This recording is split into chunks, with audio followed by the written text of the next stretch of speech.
you're there in Proverbs chapter 11. I want to focus on verse 12, if you can turn there. Verse 12. And it says, "He that is void of wisdom despiseth his neighbour, but a man of understanding holdeth his peace." Now, there's a lot we can take from this verse here, which can help us to know how to get along with people in life. And that's the title of my sermon, is Getting Along with People. Getting Along with People. And just in my normal day-to-day Bible reading, I was reading through Proverbs, and I read this verse, and it just stood out to me all of a sudden that this has got so much revelation and truth to help us get along with people. And the Bible has a lot to say about how to get along with people. Let's read the verse again. "He that is void of wisdom despiseth his neighbour, but a man of understanding holdeth his peace." Firstly, to get along with people, you need to not despise your neighbour. So you can't go around despising someone and then expect to get along with them. So the question is, well, who's my neighbour? Who's my neighbour? So if you can turn to Luke chapter 10, and while you're turning to Luke chapter 10, let's look at Leviticus chapter 19, verse 18. I'll just read that one to you. So you're turning to Luke chapter 10. And it says, "Thou shalt not avenge nor bear any grudge against the children of thy people, but thou shalt love thy neighbour as thyself. I am the Lord." So in the law of Moses, it's a law given that you can't hold a grudge against your neighbour, against the children of your people. So that's God's people. So God's people had this command. You can't hold a grudge against your neighbour. You have to love your neighbour. So God's people for us today would be all of us here in the local church. We're neighbours. We have to love each other as neighbours in the local church. So who's your neighbour? It definitely includes your fellow believers in church. We should not despise one another in church. We should love one another according to the law of Moses. And in Luke chapter 10, if you can turn to verse 29, it says here, "But he, willing to justify himself, said unto Jesus, And who is my neighbour?" So I'm not going to go through the whole parable, but you probably know the parable where Jesus goes on and he talks about who your neighbour is. Who do you have to love as your neighbour?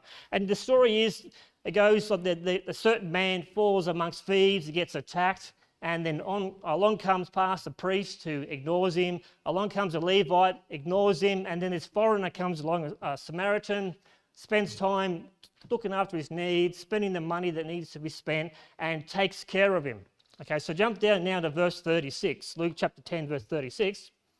Jesus says there, "Which now of these three, thinkest thou, was neighbour unto him that fell among the thieves? And he said, He that showed mercy on him. Then said Jesus unto him, Go and do thou likewise." So we can learn from this parable who our neighbour is. So this Samaritan, he was just going about his everyday life, and he came across this person who had been attacked by the thieves.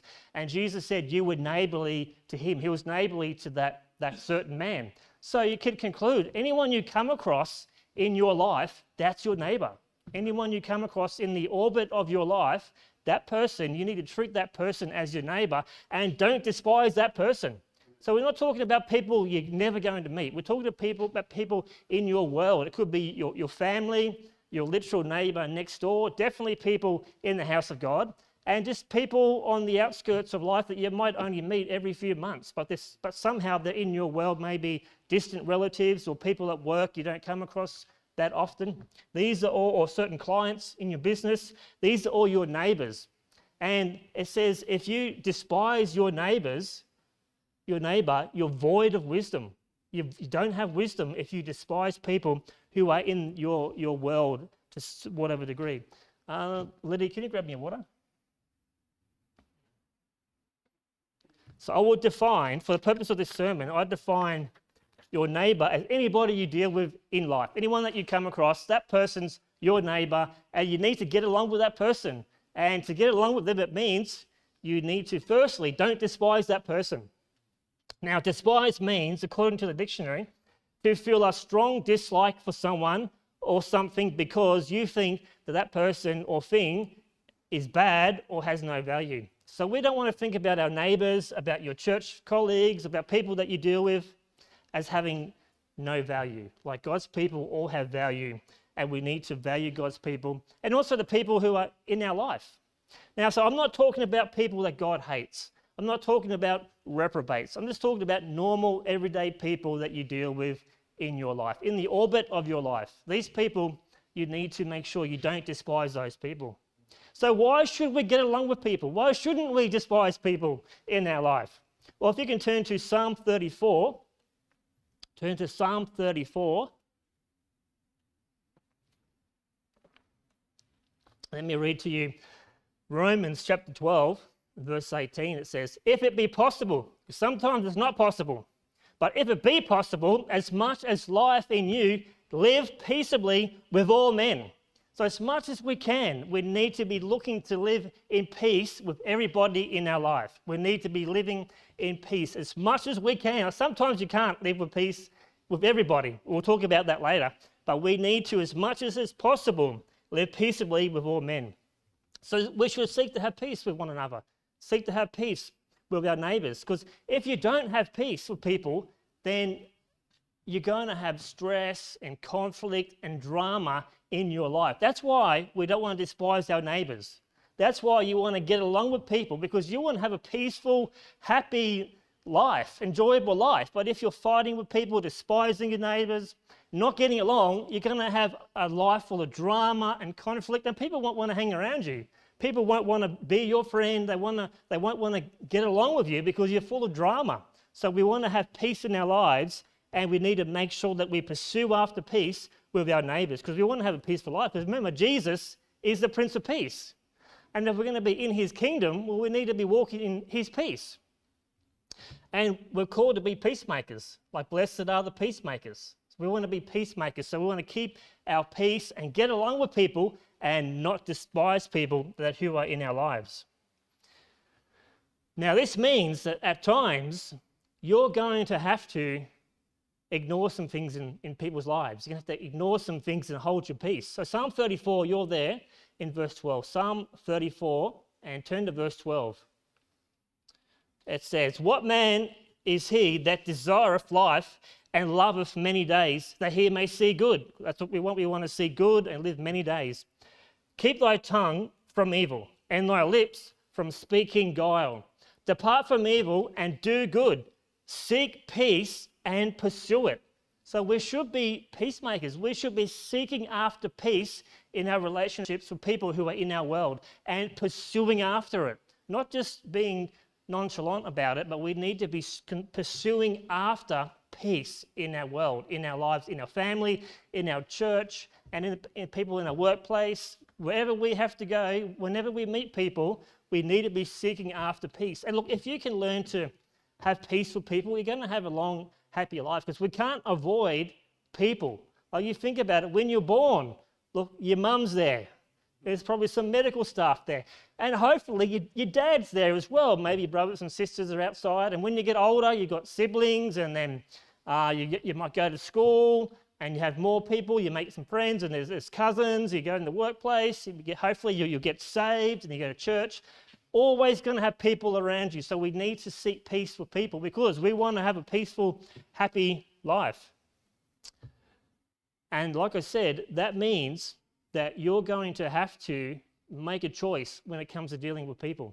Like, when you're dealing with people, people are going to say dumb things to you. They're going to say offensive things to you. They're going to hurt you, hurt your feelings. And then at that point, you've got to decide, am I going to pursue peace? Let's read the main verse again from Proverbs 11:12. Let's read it again. It says, he that is void of wisdom despiseth his neighbour, but a man of understanding holdeth his peace. So when someone says something goofy or offends you, it's going to happen. You've got two choices. You can either despise that person, you can retaliate, you can attack them and tell them what you think about them, or you can have some understanding and you can hold your peace. Hold your peace. And now you think about, look, when we say hold your peace, like, we're talking about you're not saying anything, you're not retaliating. But if you think about the word hold your peace, it's very interesting. It says you hold your peace, like you keep your peace with you. You're not letting it go. Like, if you start to retaliate and attack, well, you're not holding your peace. You've lost your peace in that moment, haven't you? Think about it when you're driving your car and someone doesn't stay in their lane and they come over and you've got to sort of dodge and move and try and avoid an accident, you can retaliate and you can wave with one finger or you can do whatever you want. But as soon as you despise that person driving that car, look, you've lost your peace at that moment. You're not holding your peace. But if you do hold your peace and just live your best life and keep minding your own business, well, you can pursue peace and you can keep your peace at that moment. So we need to learn in life to hold our peace. You don't need to retaliate and right every wrong and jump on everything that someone says you don't like. You can hold your peace. And guess what? You're going to get along with people. Like if someone's like can be around you and you're not criticizing them, you're not attacking them, look, they're going to like you. They're going to want to get along with you. But if you're retaliating and you're not going to be a person someone's going to find it easy to get along with. So we need to hold our peace about some things. Let me give you an example. Many years ago, Georgia got invited to a birthday party. And it was a good party, it was a success. But unfortunately, in the fun, something at this other girl's house got ripped, got broken. But anyway, they're having fun, so who cares? Like, it's all about having fun and getting along with one another. But then, and this is what it means, sometimes you just got to hold your peace, let things go. Like, it's not like Georgia stole the car and crashed the car or smashed a window. It was just something just got ripped and people were playing at a party, and it was a good, fun, successful party. But then the girl's dad comes to me, takes me aside and say, look, you know, Georgia did this and this happened and it's not very good. You know, it's not cool. You can't go breaking our stuff. Oh, okay, yeah, no worries. No one in the church at the moment, like there's no one in this church. I'm not talking about anyone here, no families that are in this church. So don't go thinking, oh, I know who that was. That was one of the supporters. There wasn't. There was there was no one in this church. But that's the sort of thing you need to just don't worry about. Just who cares? Like my daughter had a great time playing. Who cares if something got accidentally broken? Like we had these friends years ago. Again, no one from here. And they used to come over, these two girls who come over and play with Lydia and Georgia when they're like this little. And every time they came over, their toys got broken, stuff got smashed every single time. They would lose pieces of their games and puzzles. But the kids are playing, having fun. Look, I didn't go to their mum and say, hey, you know, you got to stop coming around because you're smashing all my kids' stuff. Like, who cares? Like, I want to get along with people. I don't want to be this annoying person that's always bringing up drama. Like, if it was something serious, sure, you address that. But if it's just normal things and kids are having fun, you just want to, you pick your battles. You know, you want to get along with people more so than like right every single wrong that you come across. Otherwise, you're not going to get along with people in life. If you can turn to Romans chapter 12. So if you can learn and have the understanding from God to hold your peace, that's going to go a long way in helping you having a happy and peaceful life. Let me give you an example of somebody holding their peace in the Bible. So you're turning to Romans chapter 12. I'm going to read to you from 1 Samuel chapter 10 and verse 26. And it says here, and Saul also went home to Gibeah, and there went with him a band of men whose hearts God had touched. But the children of Belial said, how shall this man save us? And they despised him and brought him no presents. But listen to this, but he held his peace. So Saul was attacked by these reprobates, these sons of the devil, the sons of Belial, and they're mocking him, despising him. He could have retaliated and said, just kill him right now, but he held his peace. Like he held his peace, kept his peace, and didn't respond, didn't retaliate. So at that point in his life, he had a lot of wisdom and understanding and conducted himself in a great way. So we need to be able to realize that we can hold our peace, and if someone's done something wrong to you, look, you can hold your peace and let God deal with it. Like God's perfect at dealing with situations and people who do the wrong thing by you. So that's a peace we can have, is that God's going to sort out my problems. I don't need to attack everybody and retaliate and try and right every wrong. I can just turn the other cheek. I can just hold my peace and pray to God. If God wants to, God can sort it out. Like we had a situation where we bought a car for Liddy, and I kind of really didn't do my due diligence, and I didn't call my mechanic and had him check it. I just thought, no, this seems like it's all just going right. So we bought this car, and then a couple of weeks later it breaks down, and it was off the road for just weeks and weeks and weeks, and so many problems with this car. And I messaged the guy who we bought it off, and he just washed his hands of us. He just wouldn't communicate, wouldn't take any responsibility. And look, I was so mad and so angry that I got ripped off, and then Lily's lost the car. But I've got the confidence that I can just pray to God, and God takes those feelings. I can have my peace, and God will sort it out. If God wants to discipline that person for ripping off his children, then he will. If he wants to be merciful, then he will. It's up to God. So God's going to do what's right. And I don't need to just keep pursuing the matter. So for the sake of my own peace, I just let it go. And I feel fine about it. And I made a mistake. I should have done better, but God's going to do what's right. But then Romans chapter 12, verse 18, it says, if it be possible, as much as life in you, live peaceably with all men. So this is Paul quoting what we already read in Psalm 34.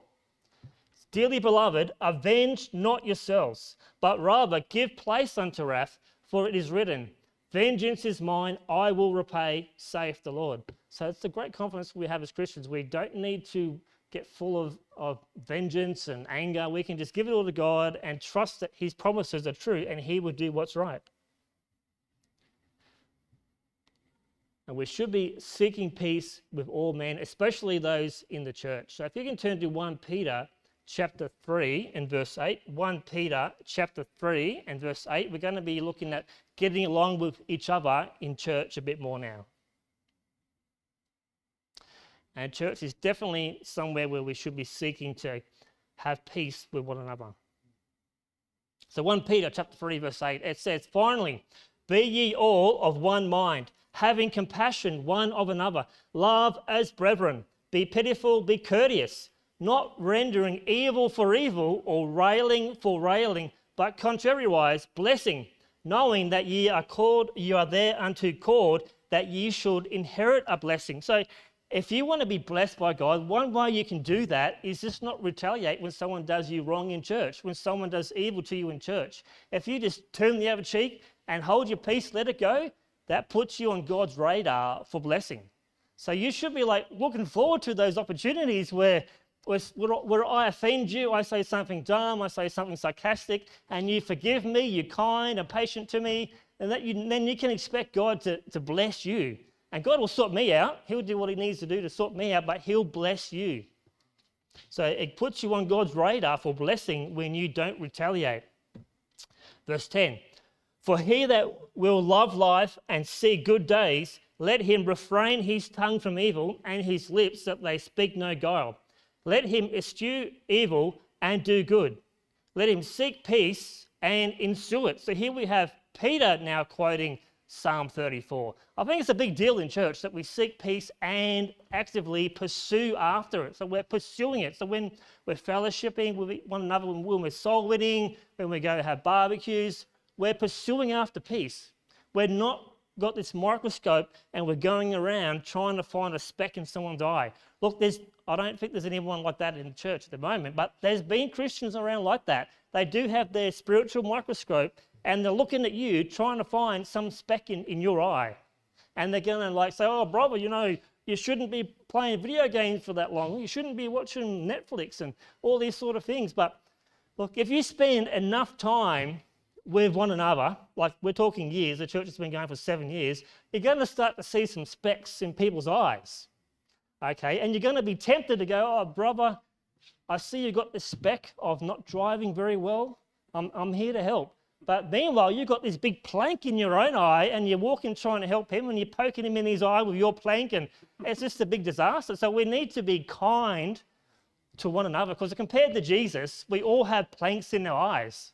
So we need to stop our yapping and stop criticizing and judging one another because we have a lot of liberty as Christians to make choices and we shouldn't be judging one another about these sort of things. So I'm not talking about sins that are going to get you kicked out of church.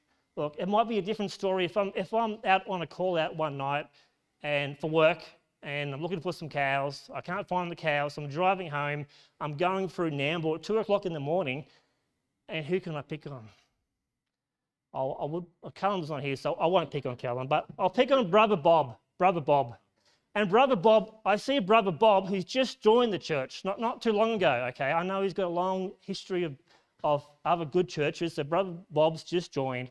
And I see Brother Bob stumble out of the pub in Nambour with a glass of alcohol in his hand. He vomits on the pavement. And if I see Brother Bob do that, look, I'm probably going to go to Bob and just say, Bob, correct me if I'm wrong, but did I see you stumble out of the pub at 2 o'clock in the morning? What's the go, Bob? Look, I'm not going to go and tell anybody else. I'm going to go talk to Bob because that's a serious matter. And then Bob's probably going to say, oh, yeah, no, that wasn't me. That's my twin brother, Larry. And he's always messing up like he's the black sheep in the family. Okay, great. That's cleared that up, Bob. Like, that's good to know. And then, look, it wasn't Bob, it was his twin brother. So, look, you don't want to jump to conclusions. You don't want to be gossiping, because people aren't going to want to hang out with you if you're gossiping and spreading rumours about Brother Bob, but it wasn't him, it was his twin brother.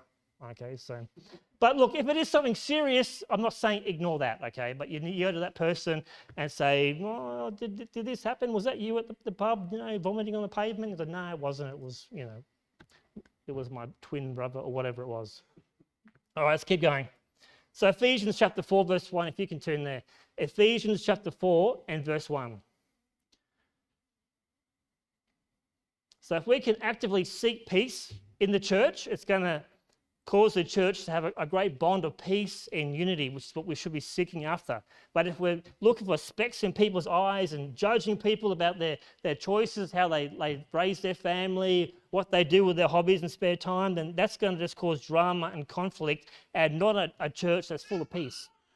So Ephesians chapter 4 verse 1 says, I therefore, the prisoner of the Lord, beseech you that ye walk worthy of the vocation wherewith ye are called, with all lowliness and meekness, with longsuffering, forbearing one another in love, endeavouring to keep the unity of the Spirit in the bond of peace. So it says there, forbearing one another in love. So forbearing means you're putting up with one another. What? Because you love it. If you love one another, if you love your neighbour, you're going to put up with them. You're going to bear with some things. When you see some faults that they have, when you see some cracks in their lives, you're going to forbear with them. You're going to love them when you see some specks in their eye, because you've got your own plank in your own eye.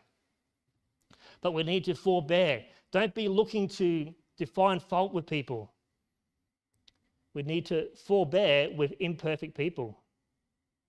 In Romans 12 verse 10, if you can turn to Proverbs chapter 20, I'll read to you Romans chapter 12 verse 10. It says, be kindly affectioned one to another with brotherly love, in honour preferring one another. So we should be loving one another and preferring one another.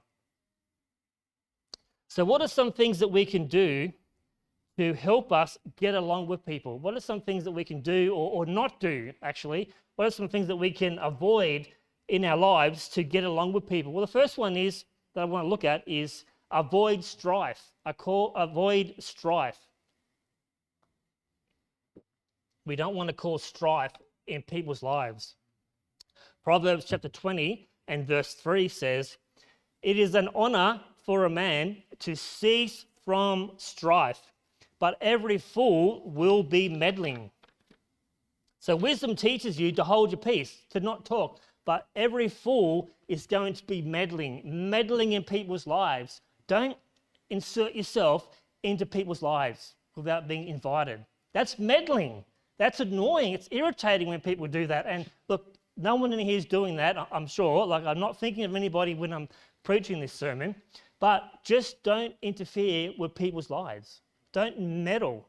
It's annoying. Like, people don't like it. Don't meddle in people's lives. And look, it has gone on in the past in churches, but don't be meddling. Strife comes when people meddle uninvited in people's lives.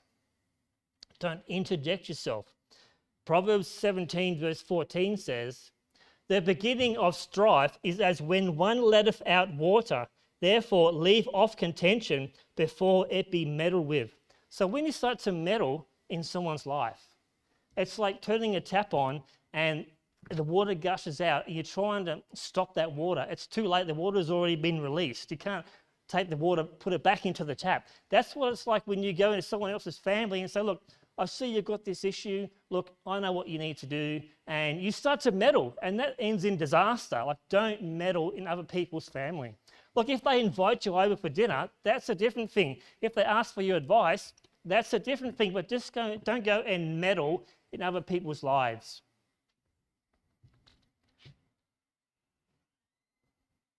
And when you see things in people's lives that you don't personally agree with, don't go and meddle.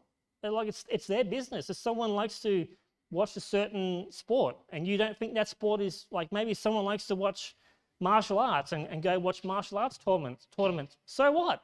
That's because you think it's violent or that it's not very Christian-like. It's not your place to go and tell them not to do it.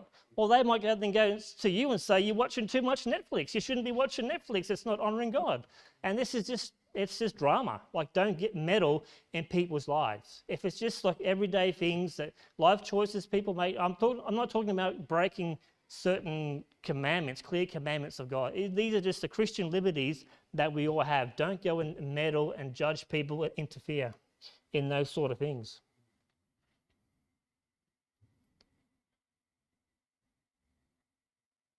If you can turn to Romans chapter 14.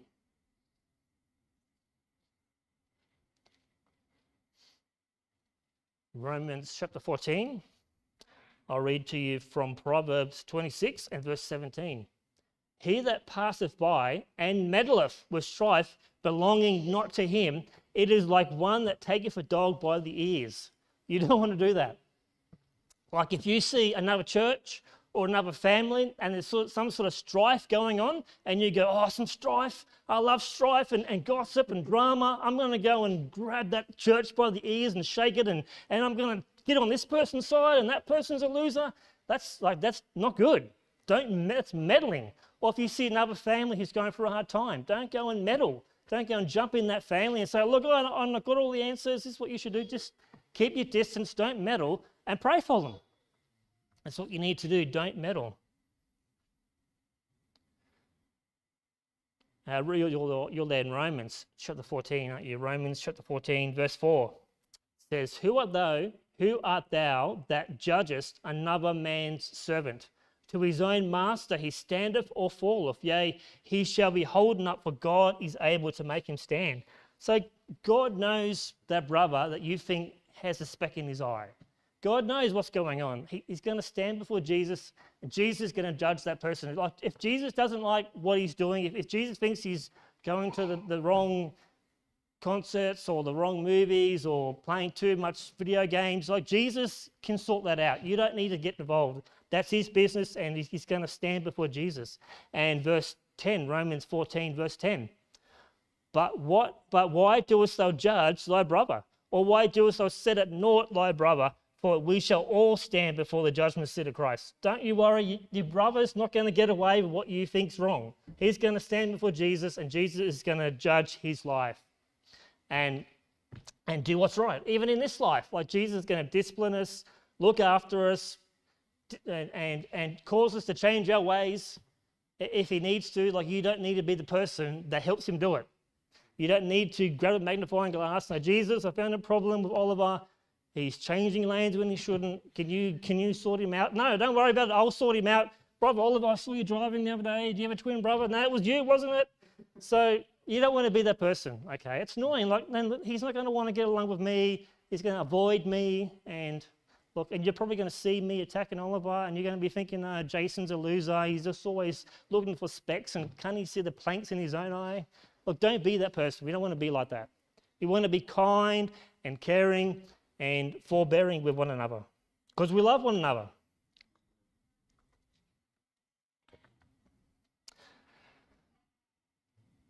In Proverbs 26, verse 20, if you can turn to Proverbs 26 and verse 20. Like, when you first join the church or a church starts, like, everyone's just on the best spiritual behavior. You think everybody is just awesome and perfect and no issues. But as the years go by, you start to see, oh, that person does family life a bit different to me, and that person does things which I don't think is quite right, I wouldn't do. And you start to see these issues. That's when you need to be mature as a Christian. After these years of being together as people, we need to realize that we're not all perfect, we're not all the same, and we've got different opinions, different ways of doing things. But that's when you need to be kind and forbearing and patient and not judgmental and not making an issue and not trying to go and hit somebody over with a plank in your eye while you're trying to sort out their small issue and you've got your big issues. So be kind and be patient, and you're going to get along with people. We should be seeking peace, not drama and conflict with one another. And Proverbs 26 verse 20 says, "For where no wood is, there the fire goeth out. So where there is no talebearer, the strife ceases." Like when there's strife and drama and you talk about it, it's like putting wood on the fire. Like it's always going to be going. But if people stop talking about some things, or about some drama and strife, then all of a sudden it's not even an issue. Like I know there's been some dramas and strife in the church overseas, and they're not my neighbours. Like I don't know these people overseas in the church. Look, I don't know them in a face-to-face sort of way. And a lot of people are just causing all this drama. They're just meddling, and they're not even involved. It's not even their neighbours. Like they're not even in their life, and they're meddling and complaining. And I've got people who are my neighbours who are in my life who are just going on and on about it. And I had to shut them out because I was just so sick of the drama. I had to take the wood out of the fire so the strife would just go out in my life. And now I've got peace.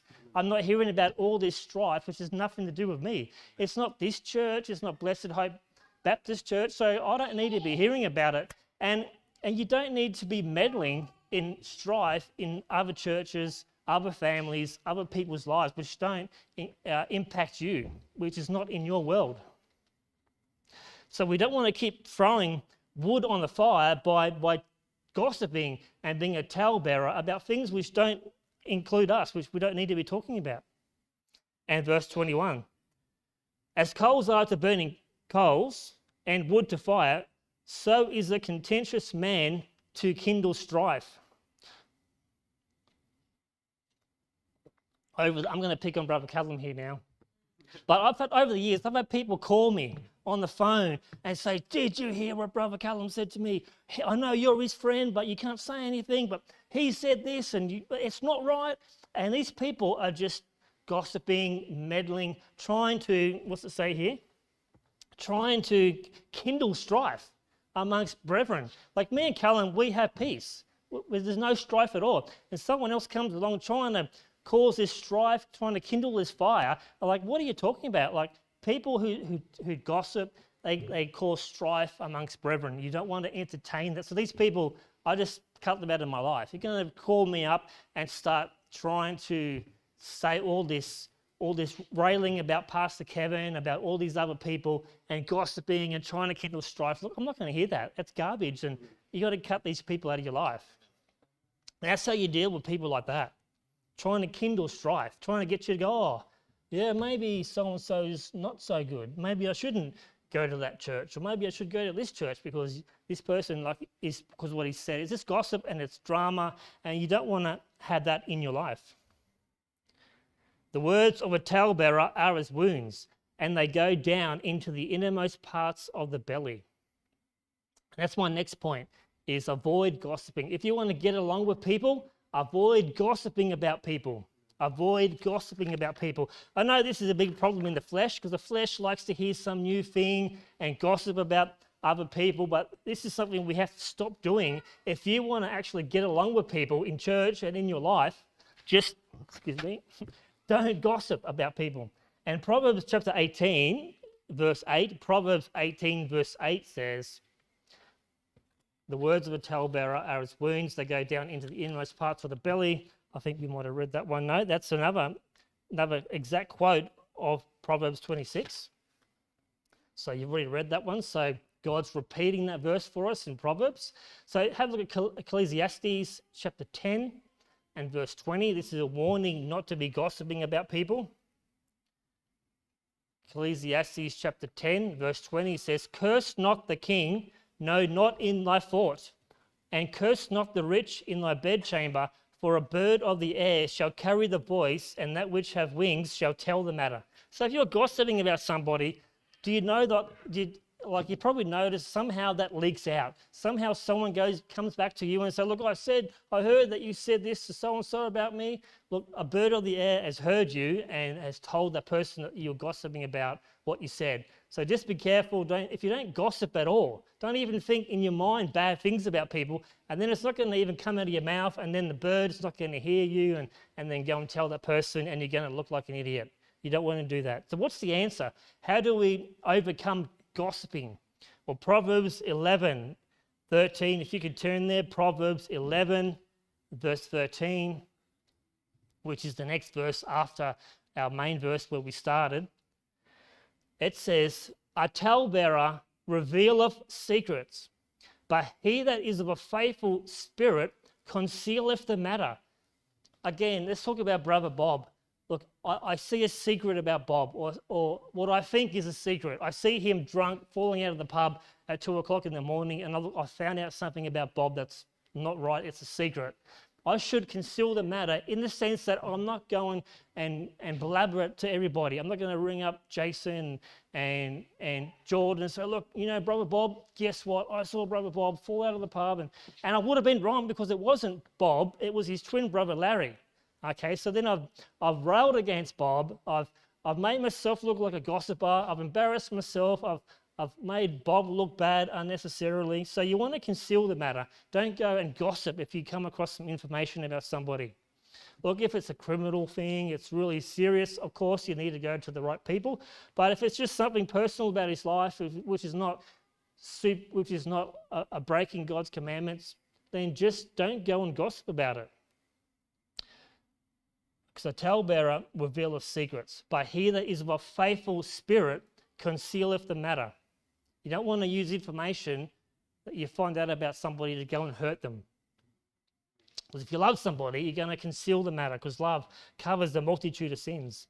Proverbs 25 verse 9 says, debate thy cause with thy neighbour himself, and discover not a secret to another. Debate thy cause with thy neighbour himself, and discover not a secret to another. So you should develop a reputation in your workplace, in the church, of not being the gossiper. So if someone comes to you and go, look, I saw Brother Oliver doing this, and look, what do you think of that, Jason? Oh, well, what you should say is either, I don't want to hear about it. If it's just gossip, I don't want to hear about it. Or you can say, okay, then, Brother Bob, let's call Oliver right now and find out. And, oh, no, don't worry about that. No, that's all good. And then that person's going to not go to you again. And with gossip and rumours. So develop a reputation for not being someone who's interested in gossip, and then people won't go to you in gossip. Like, I find out these things at work that's happened in the workplace, and like, I didn't know they were a couple all of a sudden. Because like, people just don't go to me and tell me stuff about like people's lives and gossiping, because I'm just not interested. And I guess I give off those vibes that I'm not interested in all the dirty laundry that's going on in the workplace. So I just don't know about all these sort of things.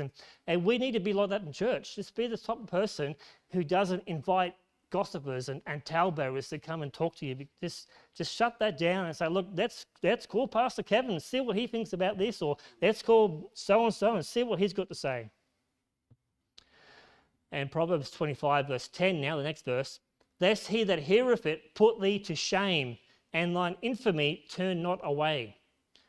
Because you don't want to destroy your reputation in church by gossiping, by being a gossiper. And Proverbs 17 and verse 27, if you can turn there. Proverbs 17 verse 27 says, he that hath knowledge spareth his words, and a man of understanding is of an excellent spirit. See, if you have knowledge, if you have wisdom, you're going to spare your words. And it says there, but a man of understanding is of an excellent spirit. So having an excellent spirit means that you can hold your peace. Because our main verse, Proverbs 11:12 says, but a man of understanding holdeth his peace, And he that hath knowledge, this is verse 27 of Proverbs 17, it says, he that hath knowledge spareth his words, and a man of understanding is of an excellent spirit. So if you want to have an excellent spirit, it means that you need to be able to hold your peace and not just be retaliating, gossiping, and just running your mouth about every single thing that's going on. You need to learn to be sparing with your words. Like, your words need to have value. Like, be careful with your words. If you've got understanding, if you have an excellent spirit, you're going to value your words, and you're going to hold your peace when your words aren't necessary. But when you do need to say things, then you can speak, but your words will have value and people will listen. And the third point is, be quick to forgive one another. This helps to maintain good relationships. Just be quick to forgive. When someone says something hurtful, just forgive them quickly. And Proverbs 19, verse 11, it says, the discretion of a man deferreth his anger, and it is his glory to pass over a transgression. It's Proverbs 19, verse 11. I'll read it again. The discretion of a man deferreth his anger. It is his glory to pass over a transgression. So someone can say something hurtful to you, do something wrong, but then you have the power to choose how you're going to respond. You can defer your anger by putting off your anger, and you can overlook the transgression. That's going to save you a lot of drama and a lot of headaches, and it's going to give you peace. Like, there's an example which happened in church here, and the person's no longer here. I'm not going to say any names, but someone said to this person, gave him some tough love, some tough advice, which was good advice, okay? And this person just took it really badly, really offended at this advice this person gave him.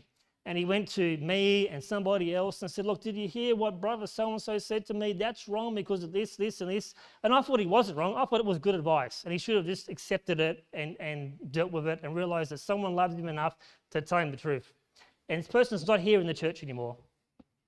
And me and the other brother said, no, look, we're not going to get involved and we're not going to meddle. We're not going to try and take your side and go to brother so-and-so and say, look, you're wrong. You need to apologize. And look, but what I said to him was, look, I quoted this verse. I said, look, it's the discretion of a man to defer his anger, and it is his glory to pass over a transgression. So if someone does say something hurtful and you think's out of order, look, you can just forget about it. You can just go, whatever, and just don't worry about it. That shows you've got wisdom and spiritual understanding and spiritual strength, that you don't need to get offended and try and get people on your side. You can just use your discretion and not even worry about it. Just pass over it. Like, it's to your credit, to your glory, to pass over a transgression. You don't need to retaliate to every hurtful thing someone says to you in life. Otherwise, you're just going to be full of drama your whole life. And some people are, aren't they? Like, some people are just full of drama because they do retaliate when anyone hurts them or says anything bad to them. But if you have love for one another, you're going to overlook a lot of things. If you can turn to 2 Corinthians chapter 5. I think I took that part out of my sermon. 2 Corinthians chapter 5, you're turning there.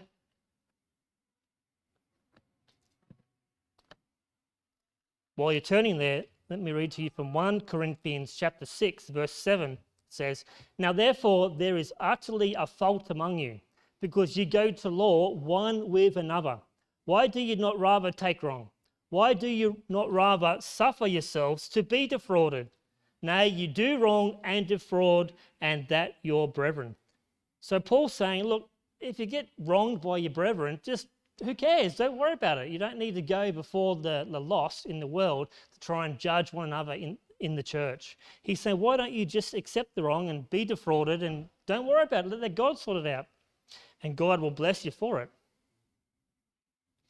And you're there, 2 Corinthians chapter 5. And this is a powerful verse here. I love this verse. And go to let's have a look. Verse 16. So 2 Corinthians chapter 5, verse 16 says, wherefore henceforth know we no man after the flesh. Yea, lo, we have known Christ after the flesh, yet now henceforth know we him no more.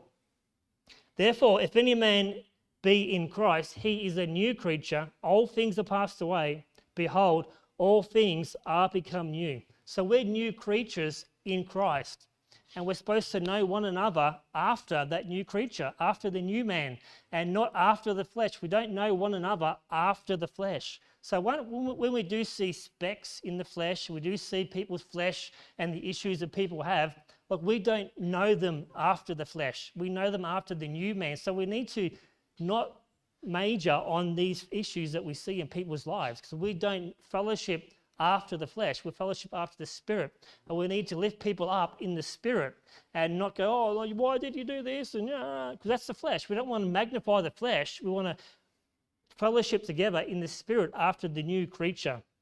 So we don't want to just judge people after those specks that we see in their eye, but after who they are in Christ, and fellowship after the new man. And what about people in your life who are just bad and wicked people? What do we do with those sort of people? People who you can't just ignore because they are in your life. Maybe they're family members, maybe they're people in the workplace, or maybe they are people in church. Like, what can you do with those sorts of people? Look, to have peace in your life and to get along with people, it may mean that you're not friends with everybody in the church. It might mean that you're not going to be best friends with every single person in the workplace or in your life. And if you can turn to Proverbs chapter 22, not long ago now, Proverbs chapter 22 and verse 24, it says, make no friendship with an angry man. So if you've got an angry person in your life, don't make friendships with them. Make no friendship with an angry man, and with a furious man thou shalt not go. Lest thou learn his ways and get a snare to thy soul. So if somebody's an angry person, look, stay out of their way. Don't be their friend. You don't have to be everybody's friend. So how do you deal with these people? Like, you're not their best friend, but they're still in your life. Like, how do you interact with them? How do you try and get along with them as best as possible when they are like a wicked person, or maybe they are a reprobate, maybe they are a bad person, but they're still in your world somehow, maybe in the workplace or in your family? How do you respond to people who are just angry and aggressive and a bad person? Well, I'll just read it to you. Proverbs 15 verse 1 says, a soft answer turneth away wrath, but grievous words stir up anger. See, a soft answer to an angry person is going to go a long way to turning away their wrath. Like, it's hard to be angry at somebody and yell at somebody and abuse somebody when you're using pleasant words and soft words, because you're not giving them any fuel. You're not trying to reach their level and raise their anger. You're just being calm and using nice words, and it makes it hard for them. But if they're going to go and be angry and abuse you, well, that's going to be totally on them, because you're the one that's using pleasant words. And pleasant words, this is Proverbs 16:24, pleasant words are as an honeycomb, sweet to the soul and health to the bones. Look, people like pleasant words, nice words. Speak nicely to people, and it can make a difference.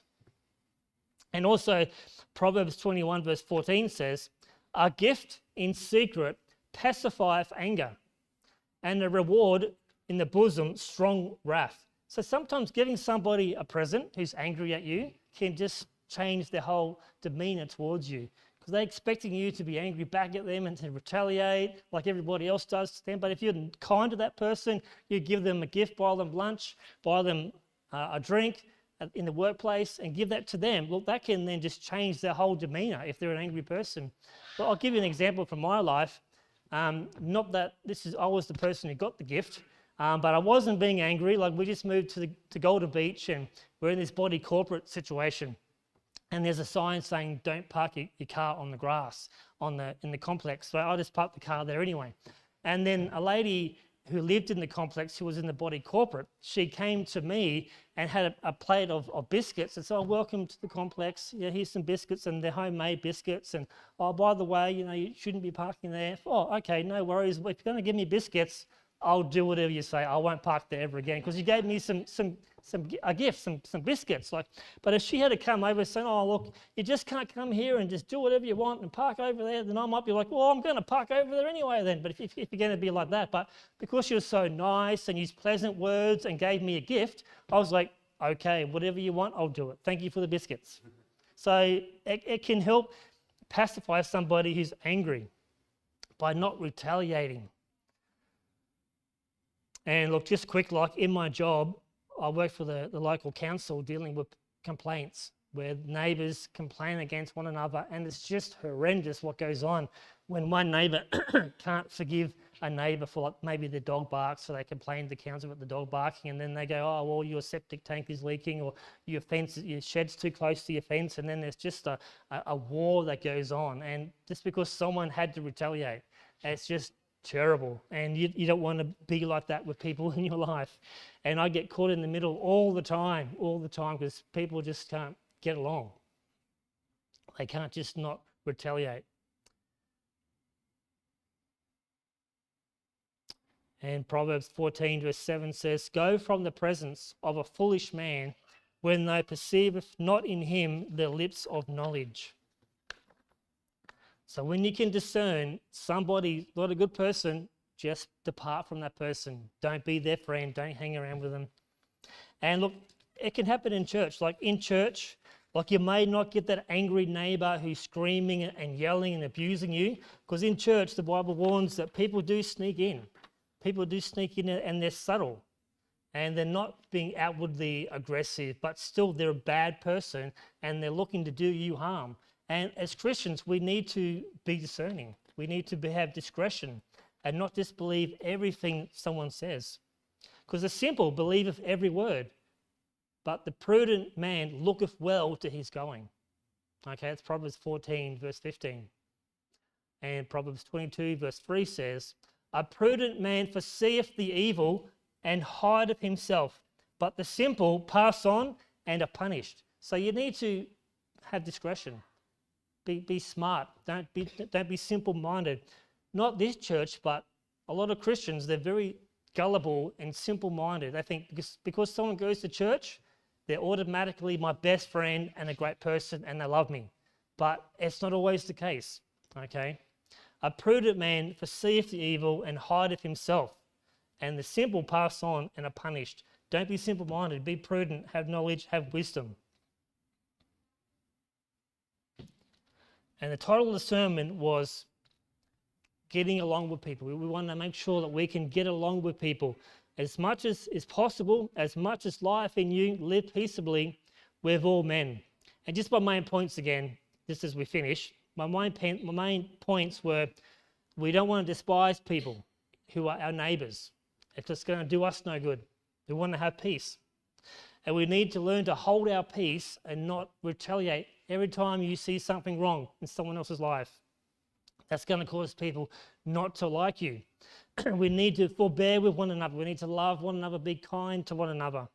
And don't meddle and don't gossip and be quick to forgive.